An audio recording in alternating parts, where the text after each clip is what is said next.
पूरी दुनिया में कोरोना के नए वेरिएंट ओमिक्रॉन के मामले बढ़ते जा रहे हैं। इस वेरिएंट की पहचान सबसे पहले दक्षिण अफ्रीका के वैज्ञानिकों ने की थी। WHO भी इसी वेरिएंट ऑफ कंसर्न की सूची में डाल चुका है। इस नए वेरिएंट ने अब भारत में भी दस्तक दे दी है। फिलहाल इसके 2 मामले कर्नाटक में पाए गए हैं। केंद्र सरकार ने SARS-CoV-2 और ओमिक्रॉन वेरिएंट पर पूछे जा रहे ज्यादातर सवालों का जवाब देते हुए एक दस्तावेज जारी किया है। इसके जरिए लोगों को इस वेरिएंट को समझने में ज्यादा मदद मिलेगी। ओमिक्रॉन क्या है और वेरिएंट ऑफ कंसर्न कैसे बना हुआ है?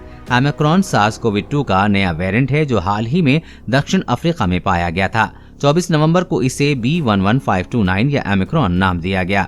इस वेरिएंट में बहुत ज्यादा म्यूटेशन है। खास तौर पर इसके वायरल स्पाइक प्रोटीन में 30 से अधिक म्यूटेशन पाए गए हैं। ये इम्यून रिस्पांस को निशाना बनाते हैं। ओमिक्रॉन के म्यूटेशन की संख्या, इसके संक्रामक दर, इम्यून से बचने निकलने की क्षमता और दक्षिण अफ्रीका में कोरोना के मामलों में तेजी से हुई वृद्धि को देखते हुए WHO ने इसे वेरिएंट ऑफ कंसर्न की सूची में डाला है।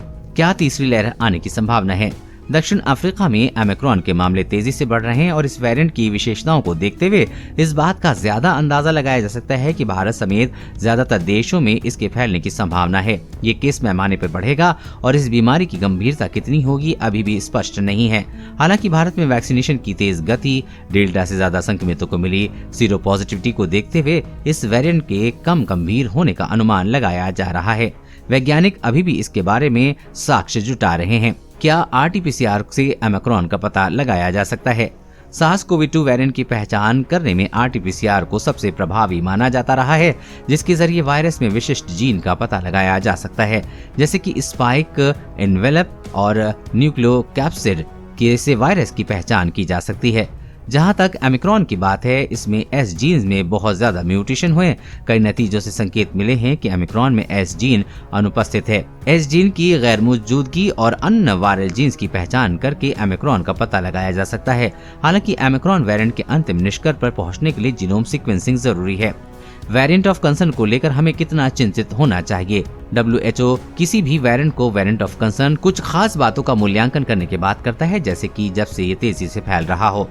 कोविड-19 महामारी, विज्ञान में तेजी से बदलाव हो रहे हैं, वायरस तेजी से बढ़ रहा है, क्लिनिकल डिजीज प्रोटेक्शन में किसी तरह का बदलाव हो, सार्वजनिक स्वास्थ्य और सामाजिक उपायों, दवाइयों या वैक्सीन का असर कम हो रहा हो, ओमिक्रॉन के उससे म्यूटेशन, तेजी से बढ़ते ट्रांसमिशन, इम्यून को चकमा देने की क्षमता और री इन्फेक्शन जैसी बातों को ध्यान में रखकर वेरिएंट ऑफ कंसर्न की श्रेणी में डाला गया है। हमें किस तरह की सुरक्षा देना चाहिए? इस वेरिएंट से बचने के लिए हमें पहले की तरह ही सावधानियां बरतनी होगी। सही तरीके से मास्क लगाएं। अगर अब तक वैक्सीन की दोनों डोज नहीं ली हैं तो उसे जल्द से जल्द ले लें। सोशल डिस्टेंसिंग का पालन करें और जहां भी रहें वहां अधिकतम वेंटिलेशन बनाकर रखें। देश और दुनिया की हर अपडेट पाने के लिए चैनल को सब्सक्राइब करें।